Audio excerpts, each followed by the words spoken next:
because we have got a bit of Doctor Who news this week. Just the last day or so, Emily Cook from Doctor Who magazine has announced that the popular Doctor Who lockdown tweet-alongs are to come to a close. Here's Emily, of course. There she is with various doctors.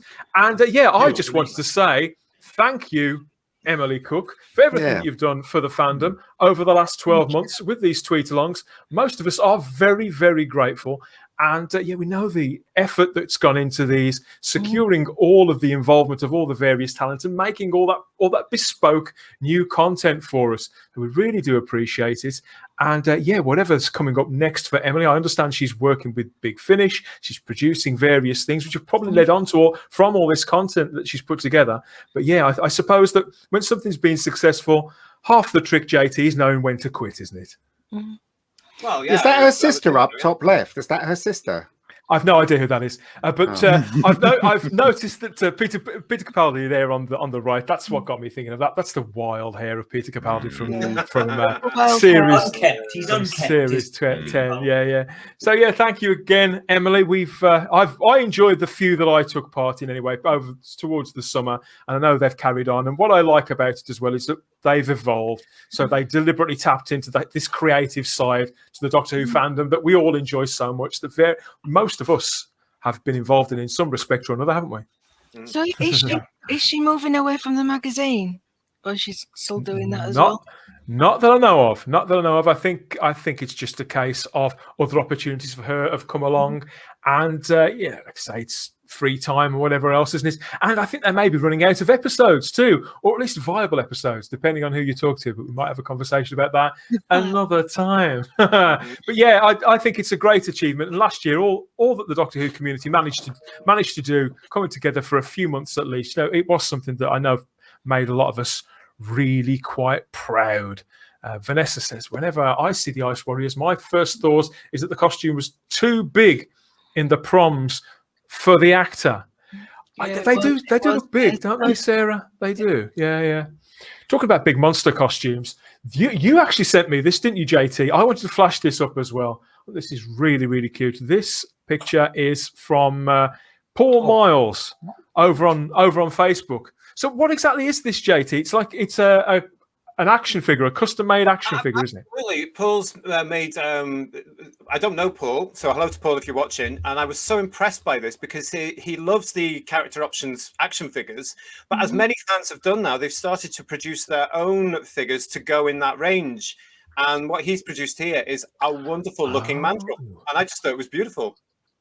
It is. You know what? How much I love the mandrills, because I did wonder. I thought it was just I thought it might have been just a sculpture, and then I noticed when you go in, you can see the joints there, the elbow joints, and various things. I thought, wow, it shows, doesn't it? I mean, these people. Again, creativity, and these people are so clever. These are fans just taking the action figures and building their own versions of them. Absolutely fantastic stuff. And we have a couple of people in the chat today over on YouTube. The man from the Dalek factory. Where is he? Where's Stephen?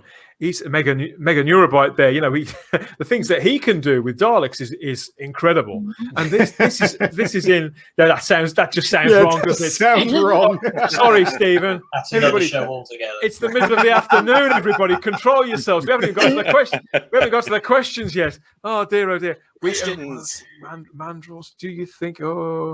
Oh, we've got another question there in the chat. That's probably something for something else. But yeah, the creativity involved in this kind of thing. I mean, people want to create all the time, don't they? And you know, whether it be something that's on a screen, where they can make film, or something to put in your ears, like we do with podcasts and various other things, or whether it's arts and crafts.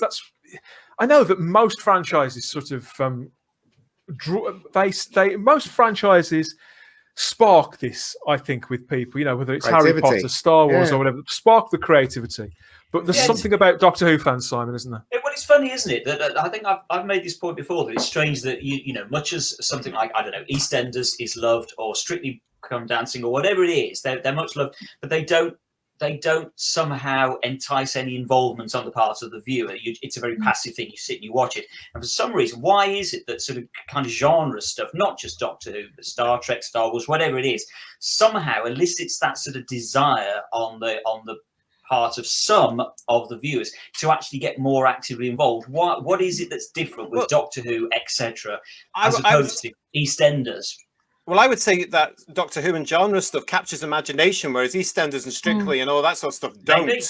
With imagination, you know, if you remember, it's like when you're a kid and you're seeing a Dalek, you wanted a Dalek, so you built one out of Typhoo boxes and cornflakes boxes. The same with K9 when K9 came along. It's like the action figures here, they're all doing things because character haven't made them yet.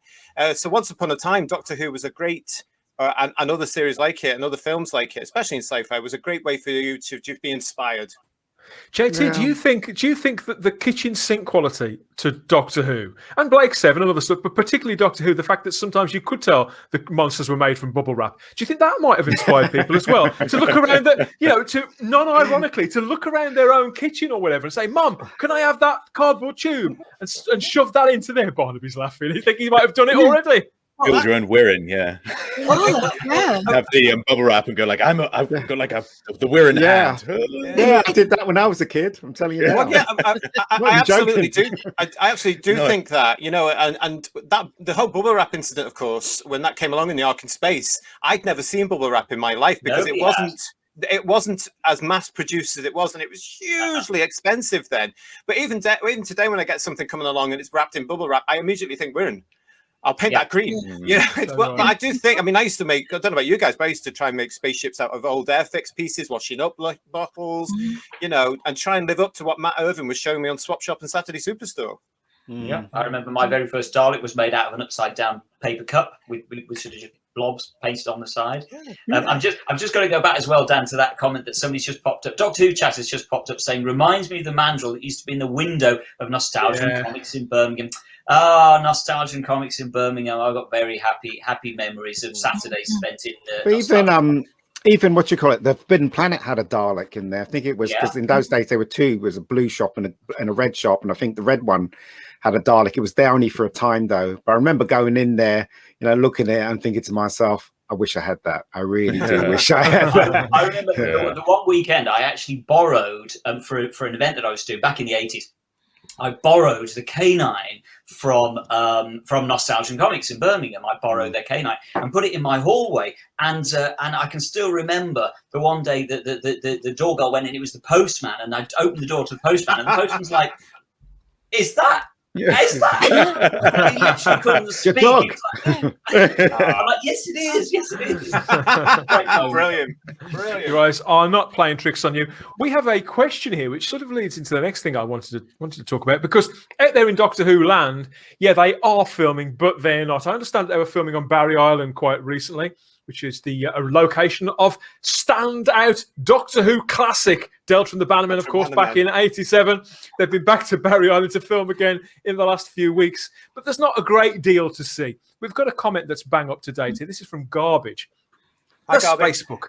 If there is a 60th special episode, anniversary special, I suppose, for 2023, do you think the script should really have been started by now? And by who? New showrunner or a one-off Moffat / Russell T Davies? There's a couple of questions there. I mean, my attitude is that here we are in early 2021. We're talking still well over another 2.5 years away. That's a long That's time not how they work in the future. Yeah, it That's doesn't sound feasible to me. It doesn't sound feasible to me, Ian, even without being in a pandemic. So what do you think? Look, that's not how it works. The people will write it when they get paid. that's how it works. You know what I mean? So yeah, I mean, if I was the showrunner right now, which I don't want to be, I would start writing right now, because I'm a huge fan of Doctor Who. But I can't see Chibnall writing something for that, or anyone, in fact, unless they get paid, because it's all about money at the end of the day, isn't it, for them? So. But I suppose the question is, and I obviously the answer to this is going to be no, but the question would be: has the BBC thought about all this so far, and have they already? Are they already? And of course they're not. Yeah, exactly. Far-sighted. Yeah. No, you're right. They've still got their heads in the ground. They still hate Doctor Who. BBC still hates. And Doctor also, everybody, let's be a bit more charitable, because these 8 episodes, it would appear that they are having to perform minor miracles just to get these 8 episodes.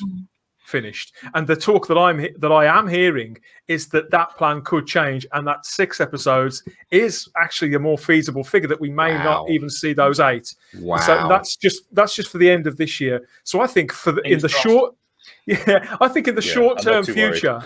Yeah, you're not too worried. Nor am I. I'm not worried at all.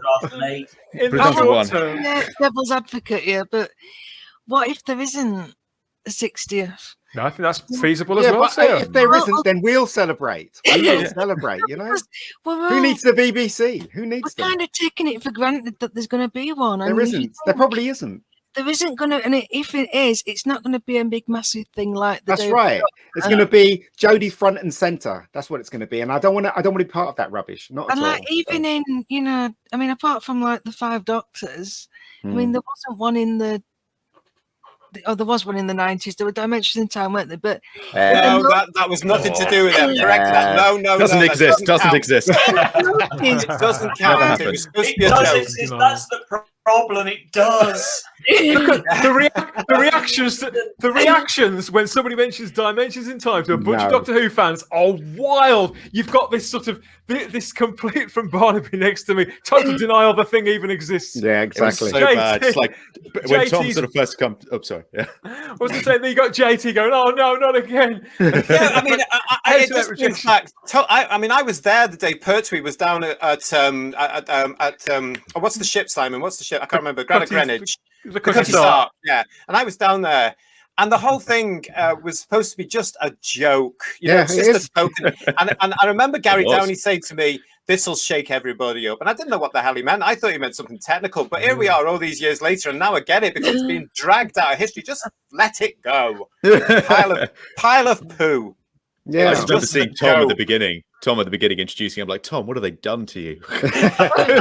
He just looks so tired. I'm like, "Oh, Tom, leave him alone. Let him out to pasture." The money. Yeah, well, that's what they didn't get money. Actually, no, it wasn't. It was for charity, wasn't it? Not? Yeah, they didn't get any money, and that was the whole thing about it. And everybody did everything like that for free, and it was never ever supposed to be seen again. And now you can dig it up on things like YouTube. It's just a shame because it did raise a lot of money, didn't it, Si, for children in need? I'm guessing so. Did it raise a lot of money, or would people probably paying to get it off? Actually, it's please don't have somebody coming into it for episode 2. Here's 50 quid to get it off. Yeah. We'll ring in if you stop. You know what? Sorry, can I ask a question? So, if you don't think that is part of Doctor Who, what about when David Tennant teamed up with Peter Davison? Do you include that into? Is that canon? No, that's a show. That is a show. Well, I'm just asking the panel whether they think that's canon. I think it's canon. You think it's canon? Because it's played. Because it's Dimensions in Time is canon. Because it's played straight. Yeah, it's not a spoof in any way. Time Crash. I think you could argue that Dimensions in Time is a spoof, but I think that's also debatable too. I like to think the Curse of Fatal Death is in canon, just for fun, because I genuinely love it. The Jodie thing is not canon. That's what I like. Pick and choose. That's supposed to be played straight. I think the only person who knows less what's going on in Dimensions in Time than the viewers is Tom Baker. In that, the guy looks. It's like he just go over there, just stand there, wear this, and say that. It's for a good cause. Okay, I'm in. Because he's a good guy, he said yes. Mind you, though, that one connected to the story, didn't it? The Titanic story. Time Crash so maybe it is part of canon. Who knows? Well, Russell wrote it in a deliberate way, didn't he? So it's there if you want it, and that was the whole thing about Russell. It's there if you want it to be. So it's up to the individual. So you're not, you shouldn't be pressurized like certain elements of fandom do today to accept something. It's there if you want it. It ties into Last of the Time Lords. It ties into Voyage of the Damned. There you go. Yeah. Vanessa Law in the chat here says anything on TV is canon. Ooh, anything? I think when you talk about not anything. Hell's House Party 2017. It depends on what you mean by on screen, really, because there's been, as you just mentioned there, JT, all the various spoofs and segments and things like Noel's House Party and the Generation Game and various and various parodies where we've had one-off doctors, sometimes for 10 minutes or 3 minutes, like the Lenny Henry Doctor, or just Victoria Wood. or just for a couple of minutes, like this guy, for example. Where are we? Because this week this has resurfaced. Somebody who's played the Doctor numerous times in such things. Yes, could it be that where is he? Yes, Jon Culshaw is the Doctor. That's this week's possible Doctor. Oh, that's not gone down too well there with JT. Yes, so Jon Culshaw this week. He was a contestant on Celebrity Mastermind a few days ago on BBC. Is it on BBC Two or BBC One? One of the channels, I don't know. Is that still going? Mastermind? Yeah, apparently so. And even John Humphries is still going, and he's literally going. He's just quit the job as host of Mastermind. I think he's been doing that around 20 years. He hasn't quit, Dan.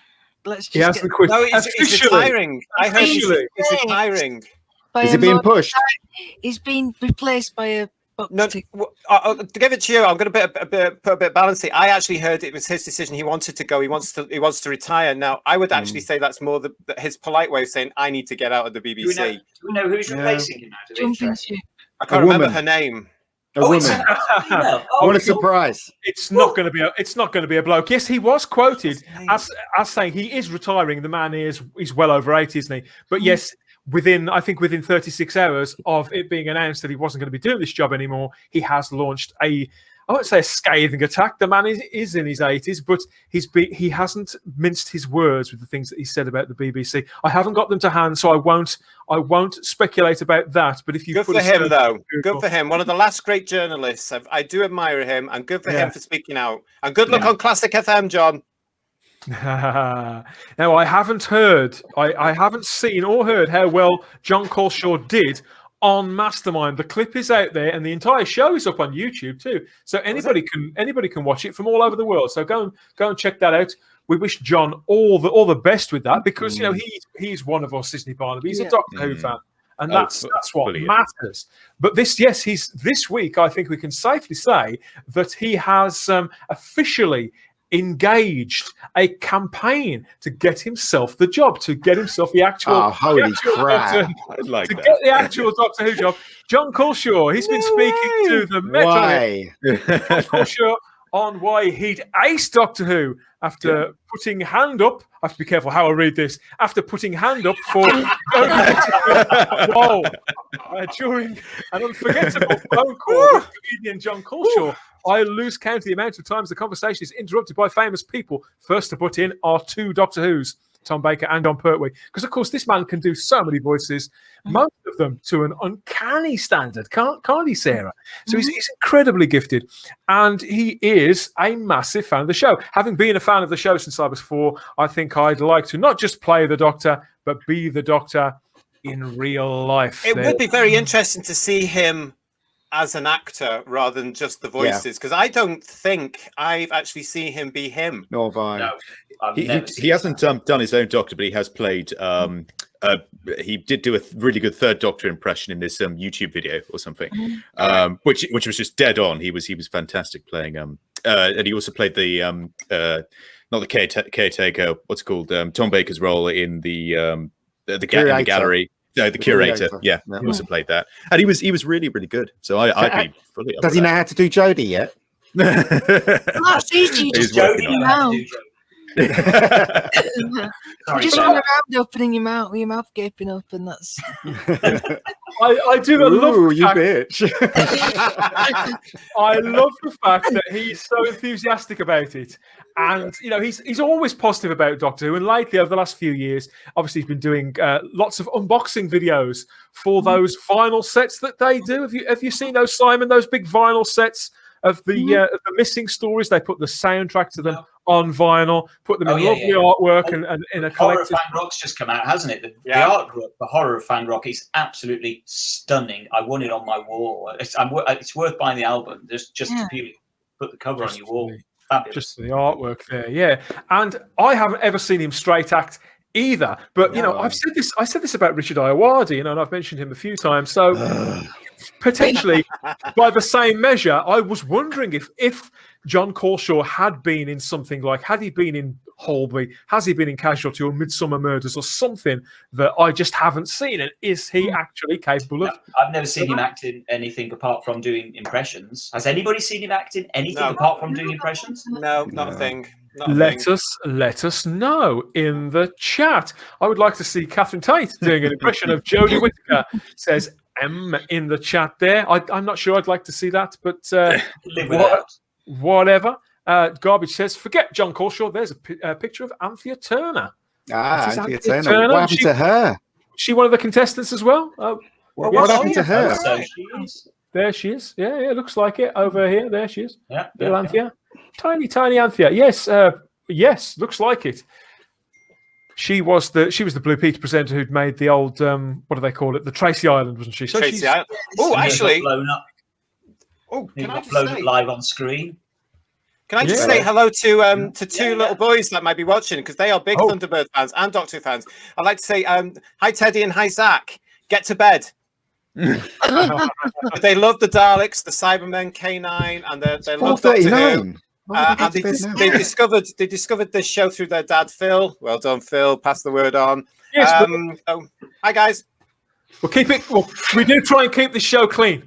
We promise. Exactly. Parents done right. Happy Tuesday, Phil and the kids. Thank you for watching. Mega the Extremists watching in the chat. Culshaw is amazing as a comedy impressionist, but that's it. I don't take him seriously as an actor.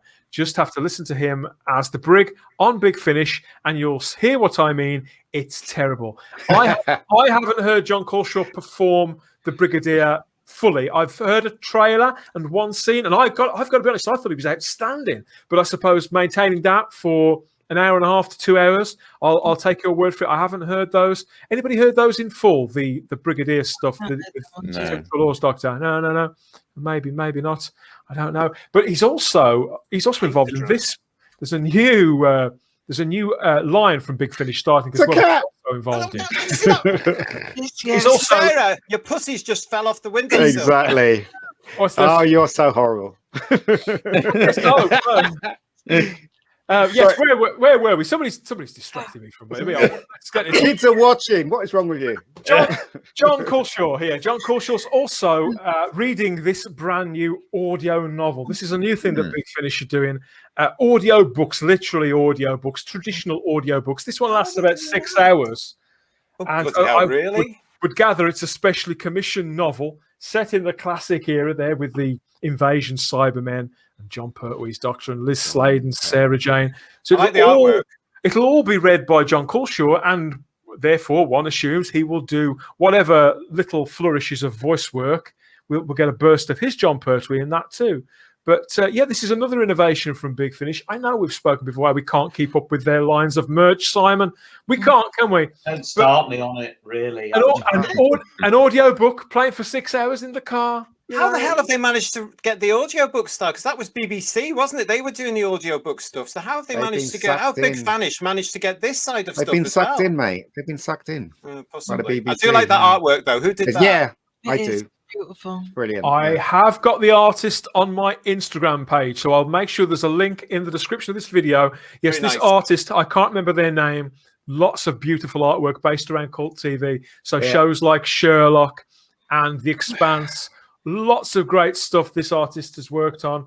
And what I like about it is it's a style that is totally different from anything Big Finish has done before. Well, having said that, they have also done the cover for the new The War Doctor Begins stories. They've also done that. Yeah. But again, it looks... Bow ties are cool.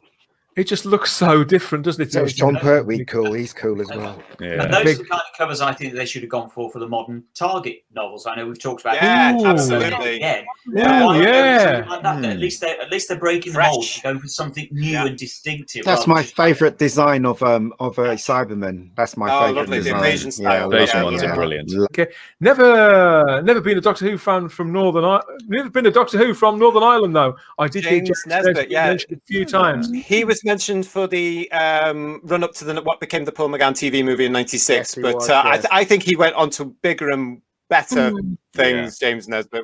So good. I saw a quote from him when David Tennant left, and they asked him about it, and they did this thing where they doorstep him. Some journalist goes up and says, Doctor Who's free. Are you going to do it? Here's a microphone in your face. And his answer was, I'll have to leave the swearing out. Yeah. Spend blanking 10 months of the year in Cardiff. You must be blanking joking. That was what he said. Sorry, people in Wales watching that. Blame James Nesbitt, not me. Brilliant. But that was obviously that was deep into the new series. But yeah, I mean, you know, it's going to be right for some actors and not for others. At that point, I think he was when the Hobbit movies. I think that's been proved, hasn't it? He was just sorting all those out. Yeah. Let's look at a pretty picture to top us off, shall but we? we just saw a pretty picture just now. I don't know what you mean. Let's look at the Daleks. There's the Prydonian. That's the latest works in the bosom of the nasty Daleks. The movie Daleks there, and they've got the Emperor Dalek on the spot. Don't know what's going on. There's a story to be told. There's a washing machine in there as well, isn't there? So obviously they're getting together in the wash to talk about what's going on down to the street. Can you see the washing machine there? Bottom left. Look at that. I thought they were trying to get him to maybe walk the plank. Maybe they rebelled against the Emperor there. But no, he's on a hoverbout, isn't he? That's what he's on. He's on a hoverbout. He's about to elevate. Well, I wondered if. Oh, yes, you're right. Yes, he is raised. You see, on a real set, that would be on wheels with some stagehand pushing it back. Be wearing green so that it was so. I love the color of the updates, as it were, the gold and the white ones there from the Remembrance style. Aren't they beautiful? I love that purple one. I would love that as a figure. It's unusual, that one. It's got sort of discs around it. That's from a Big Finish one. I think that's supposed to be the Dalek Interrogator or something. It's in a Paul McGann. Every time I see the Emperor, I always reminds me of ice cream for some reason. I don't know why. You're on your own. You've got it in there. You're right, but it's the time manipulator Dalek. I think if yes, okay. Time manipulator. Is he strawberry, chocolate? I don't know what flavor he is. Well, if it's the Quality Street Dalek, the purple ones are usually hazelnuts, aren't they? Yeah, they are. There we are. So that's fruit and nut. The Quality Street Dalek. Oh, fruit and nut. Oh, I fancy some of that now. Yeah. Can somebody send me some up, please? Fruit and nut, please. Send it to JT, care of the Doctor Who Loft here in Scotland. Yeah.